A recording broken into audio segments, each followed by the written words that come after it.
안녕하세요. 저는 서울 아산병원 사회복지팀에 근무하는 가정의학과 전문의 전성훈이라고 합니다.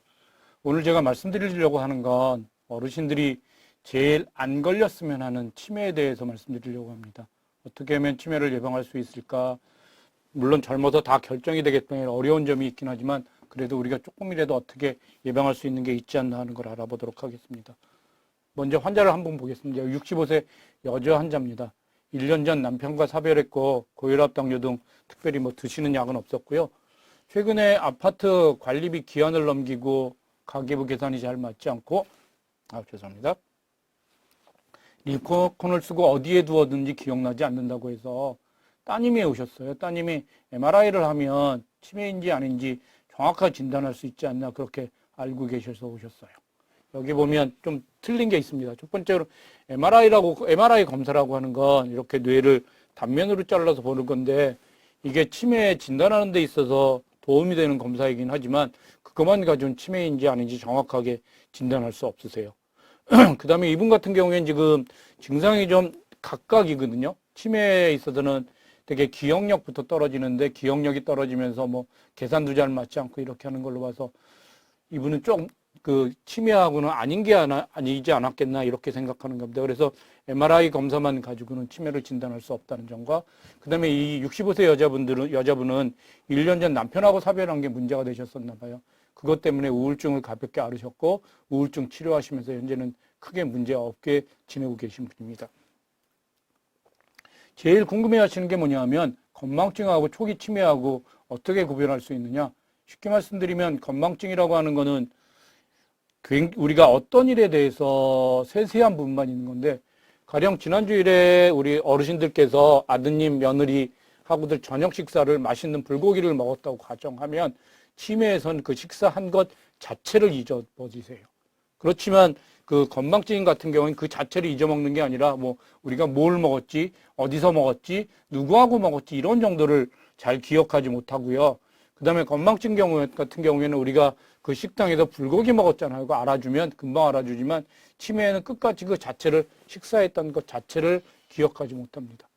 그래서 건망증 같은 경우에는 우리가 기억력이 떨어져 있다는 걸 알 수 있으니까 메모한다거나 어디에 써놓는다거나 이렇게 노력하지만 치매 같은 경우에는 본인이 기억력이 떨어졌다는 것 자체를 모르니까 문제가 되실 수 있으세요. 그래서 건망증이 계속 많아지면 치매로 진행하실 수 있는 그런 면이 있어서 건망증이 너무 심하다고 생각하면 치매 검사를 한번 받아보실 필요는 있습니다. 그러면 치매란 무엇이나 정상적인 활동했던 사람들이 이전에 기억력을 포함한 여러 가지 인지기능이 저하되어 일상생활의 수행에 지장이 초래된 상태입니다. 여기서 말씀드린 건 뭐냐면 그 선천적인 질병은 아니라고 하는 거고요.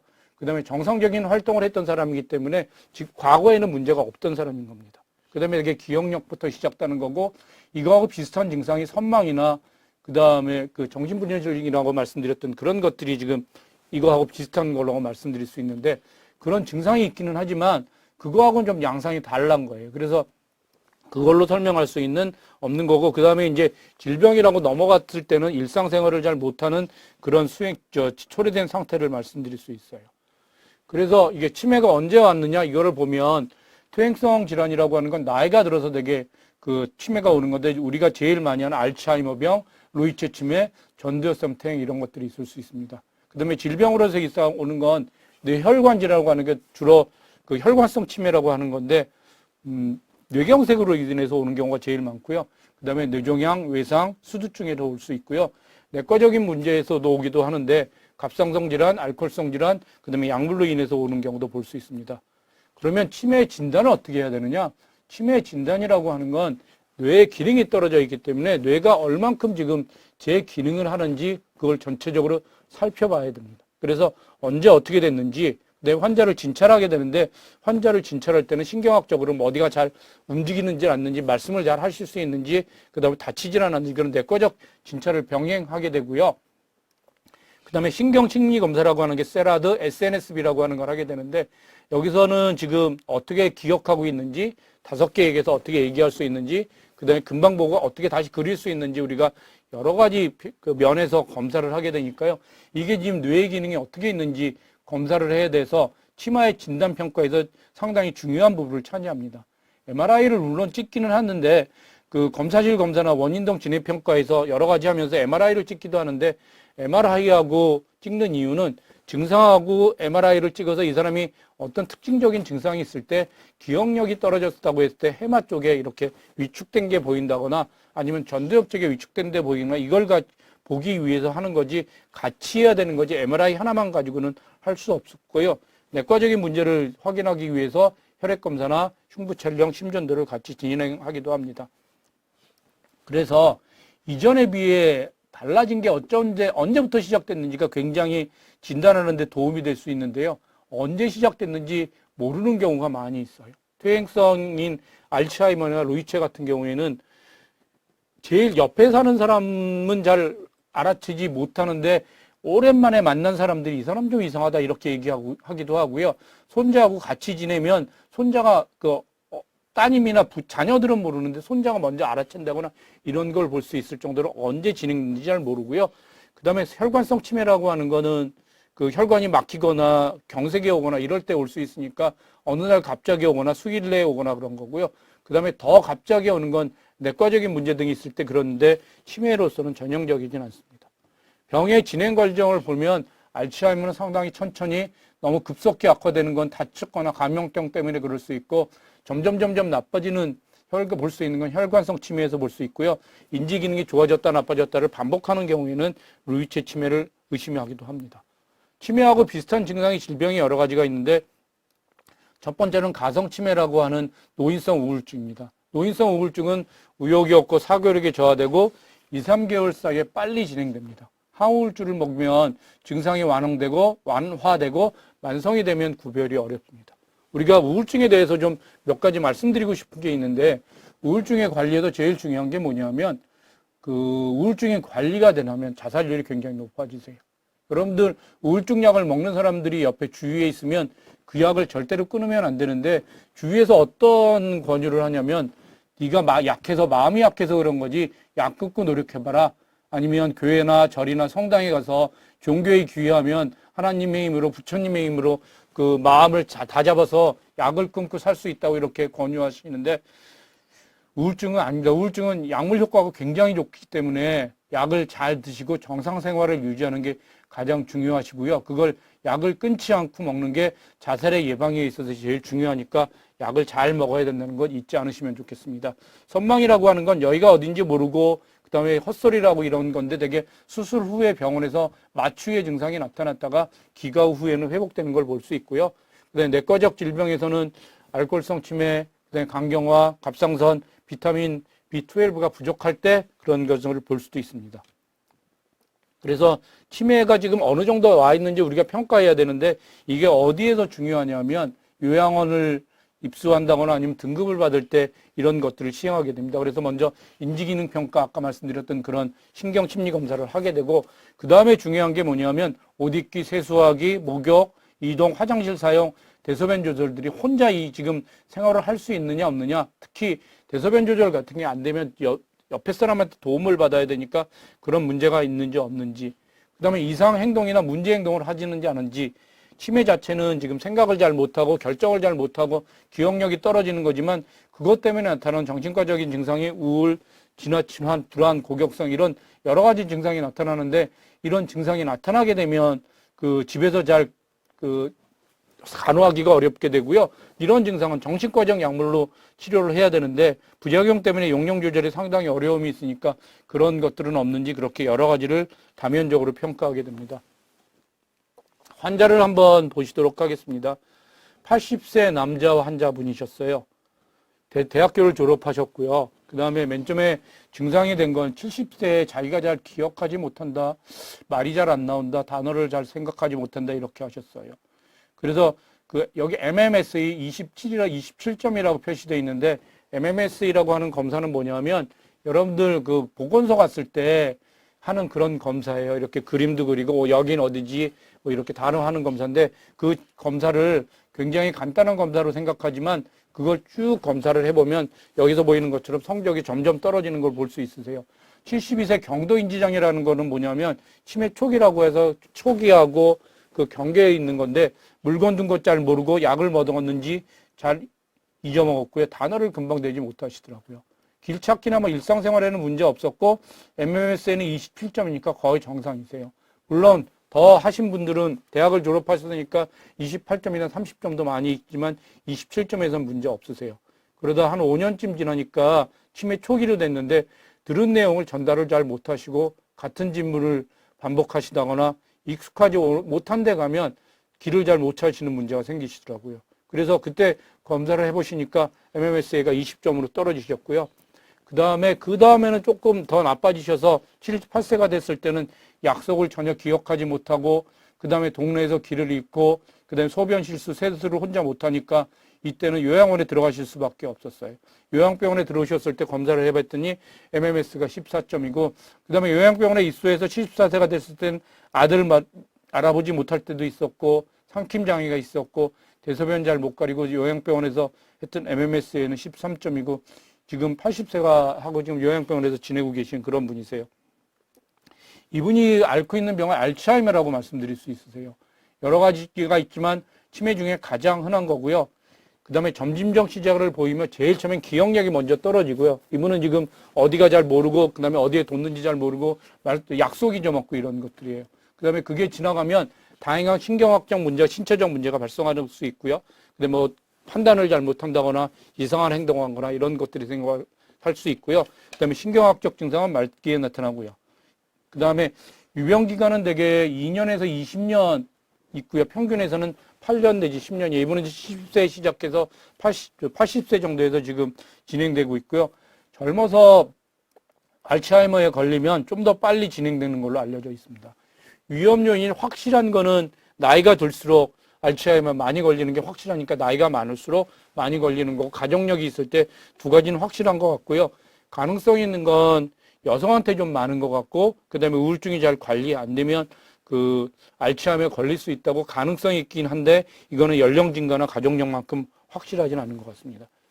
진행 과정을 먼저 보면 최근 기억부터 없어지는 거고, 그 다음에 언어 능력에서는 단어 선택에 어려움이 생기고, 그 다음에 그게 조금 더 지나가면 시공간 능력이 길찾기 어려움이 생기세요.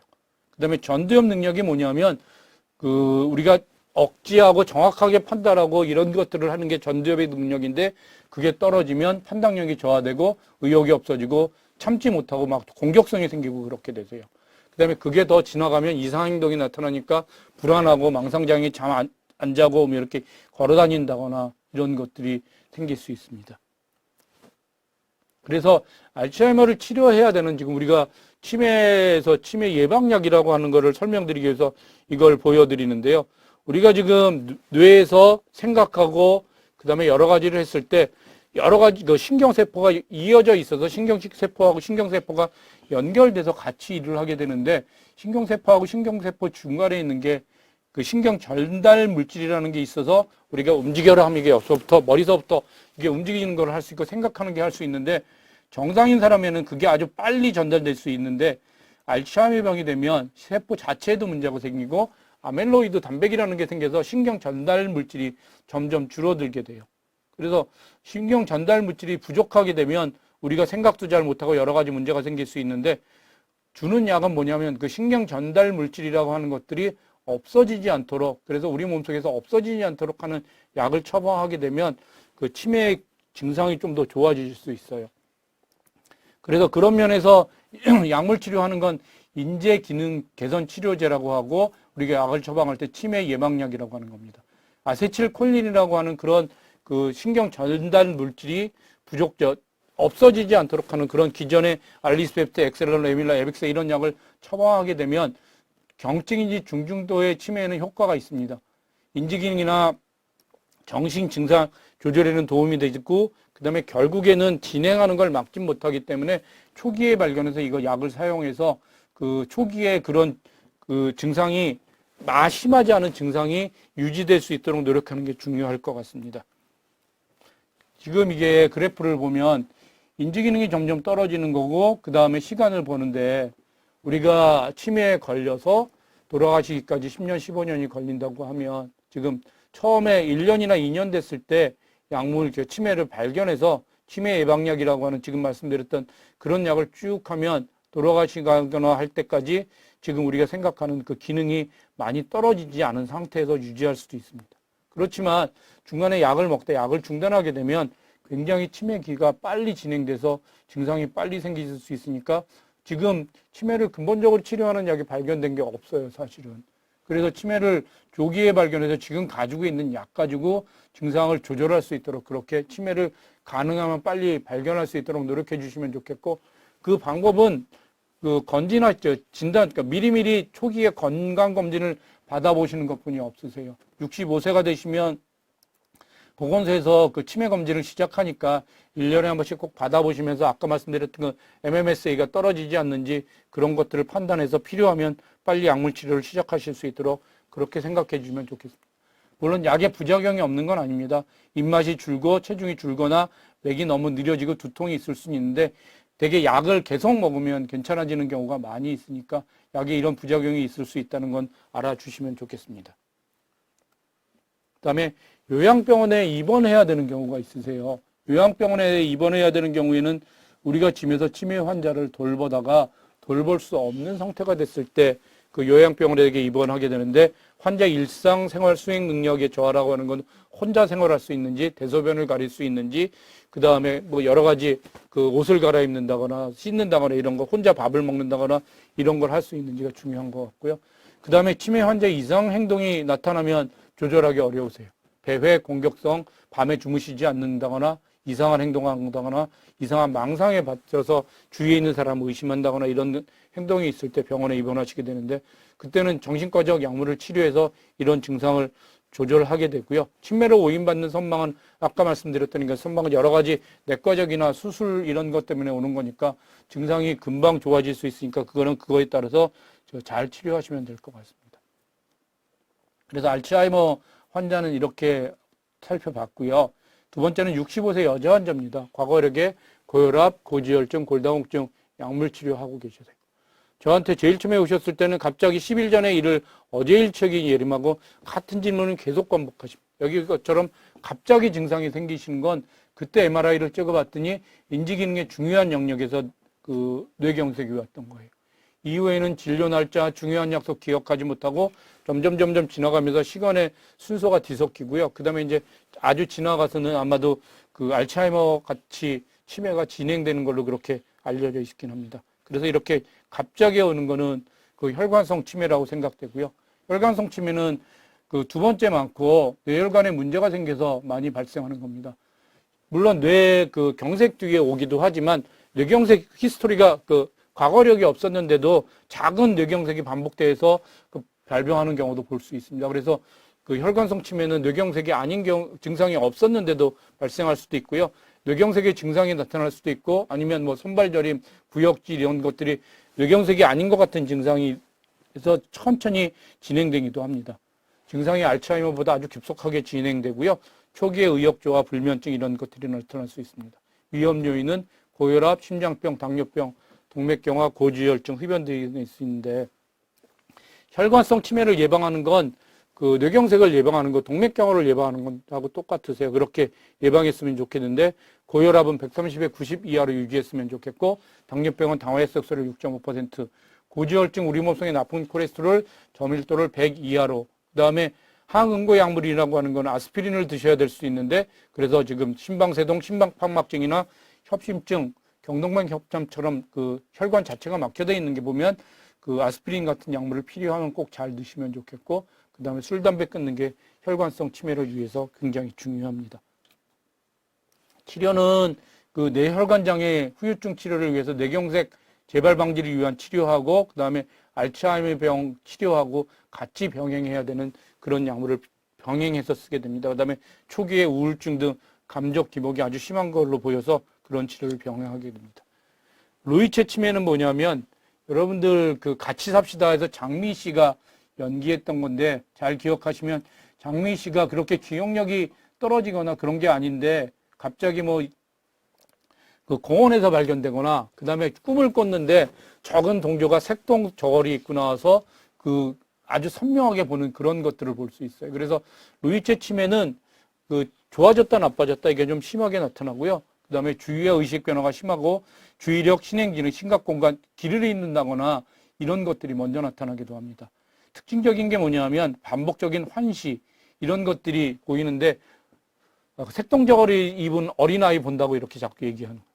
그래서 색깔까지 기억할 수 있을 정도로 하고 그 다음에 또 한 가지는 뭐냐면 수면장애가 나타난 심한 잠꼬대, 몸부림을 이렇게 호소하시는 분들도 계세요. 이분 같은 경우에는 파킨슨병으로 진행하는 경우도 볼 수 있습니다. 그래서 루이츠 치매 같은 경우는 약물 처방은 비슷하긴 하지만 이렇게 조금 더 그 알츠하이머보다 증상의 변화가 있다는 거 보고 의사들이 진단을 붙이기도 합니다. 그 다음에 전두엽성 퇴행은 뭐냐면 전두엽에 문제가 생기는 건데 전두엽에서 생기는 문제는 뭐냐면 주로 그 이상하고 공격성 이런 것들이 많이 생기세요. 그래서 좀 더 젊은 나이에 변성하고 전두엽이나 축두엽에 문제가 생기는 거고 성격 변화, 언어 표현의 장애, 의미소실 증상들이 있는데 어떻게 볼 수 있냐? 갑자기 이상한 행동을 해요. 안 싸우던 사람들이 자꾸 싸우고 주위에 문제를 일으키고 그래서 사회적 상황에서 부적절 행동을 많이 나오게 되고 갑자기 행동이 바뀌고 이런 것들을 했을 때 한 번쯤 의심해 봐야 되는 겁니다. 그래서 화내고 욕설, 폭력적인 그런 것들을 보일 수 있고요. 그 다음에 진행하는 양상이 언어장애가 두러지고 그 다음에 점점 말쓰러지고 전혀 말이 없는 상태가 진행하기도 합니다. 이런 그 상태에서 MRI를 찍어먹는 게 굉장히 도움이 돼서 전두엽에 문제가 있는지 없는지를 확인해 볼 수 있습니다. 그래서 이제 치매 예방을 위해서 결론적으로 말씀드리면 우리가 진인사 대천명이라고 하는 것들을 이렇게 해서 하나씩 이렇게 말씀드릴 수 있는데요. 첫 번째로는 진땀나게 운동합니다. 운동을 열심히 해주시면 좋겠고요. 그 다음에 담배 끊는 거 굉장히 중요합니다. 사회활동이 굉장히 중요한데 혼자 계시는 분들한테 많이 생기실 수 있으세요.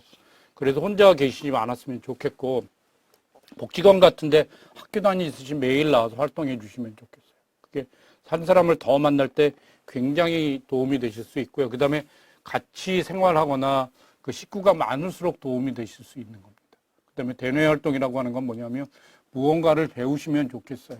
무언가를 배운다고 하는 게 열심히 노력하는 거고 그 다음에 여러분들 오면 가서 보시면 복지관에 가서 보시면 하나가 넘어갔는데요. 복지관에 가서 보시면 그 일기를 쓴다거나 이런 것들을 하게 되거든요. 책을 읽는다거나. 그 다음에 하실 수 있으면 원하신 거를 배우시면 좋겠어요. 특히 외국어 배우는 것들을 의사들이 굉장히 권유하는 일 중에 하나인데 그렇게 대뇌 활동을 할 수 있는 뇌 운동을 할 수 있는 걸 잘 하시면 좋겠고요. 그 다음에 술 끊는 거, 그 다음에 생명을 연장하는 식사를 하시는 게 도움이 되는데 생명을 연장하는 식사는 뭐냐면 우리가 부족한 게 지금 단백질이에요. 그래서 좀 더 고기, 단백질 이런 것들을 좀 더 많이 드시도록 노력해 주시면 좋겠어요. 그래서 운동 열심히 하고 담배 끊고 술 끊고 그 다음에 활동을 딴 사람 만나서 하는 것들을 끊지 마시고요. 계속 그렇게 열심히 하시면 좋겠고 그 다음에 무언가를 배우시면 좋겠습니다. 여기 계신 분들이 복지관에 오시는 분들이 많으신데 복지관에서 친구분들하고 이거 계속 배우는 그런 활동을 잘 해주시면 좋겠습니다.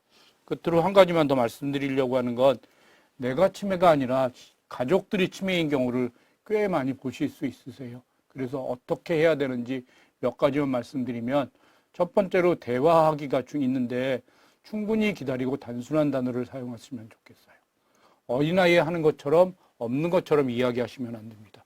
우리 보호자들이 할 때 어린아이에 하듯이 어르신한테 반말로 이렇게 하시는 경우가 있는데 굉장히 어르신들 스트레스 받으니까 어린아이한테 하는 것처럼 하시면 안 되고요. 목욕하시는 원하는 시간에 규칙적인 일상이 될 수 있도록 며칠에 한번 이렇게 정기적으로 하시면 좋겠고 옷 갈아입기도 같은 시간에 좋아하는 옷, 편한 옷 여러 가지를 준비해서 쉽게 갈아입을 수 있도록 원하는 걸 할 수 있도록 그렇게 하시고요. 특히 식사기는 정해진 시간에 하시는 게 중요합니다. 그 다음에 탈수가 일어날 수 있어서 조금씩 여러 번 잘 먹을 수 있도록 특히 탈수가 되지 않도록 그렇게 노력해 주시면 좋겠고 그 다음에 운동은 움직이지 않으면 근육이 망가져서 결국에는 그 침대에 누워서 생활하게 되니까 서서히 규칙적으로 끊지 않고 너무 피곤해하지 않는지 이런 것들을 관찰해 주시면 좋겠고요. 그 다음에 요실금, 변실금이 있을 수 있는데 이거는 하는 게 규칙적으로 2시간마다 한 번씩 화장실을 가게 한다거나 이렇게 해서 예방하실 수 있는 방법이 있어요. 그 다음에 낮잠을 잘 못 자게 해서 낮잠을 주무시면 밤에 잘 못 자게 되니까 그런 것들을 피할 수 있도록 그렇게 노력해 주시면 좋겠고요. 그 다음에 망상 환각이 있으면 환자들하고 싸우시면 안 되세요. 환자 머릿속엔 그게 진실이거든요. 이분 틀림없이 집에 가지 않았는데 집에 갔다 왔다 뭐 이렇게 이상한 얘기를 하게 되는데 그냥 들어주시고 그냥 안전하게 그냥 인정해 주시는 것처럼 그렇게 해주시면 좋겠어요.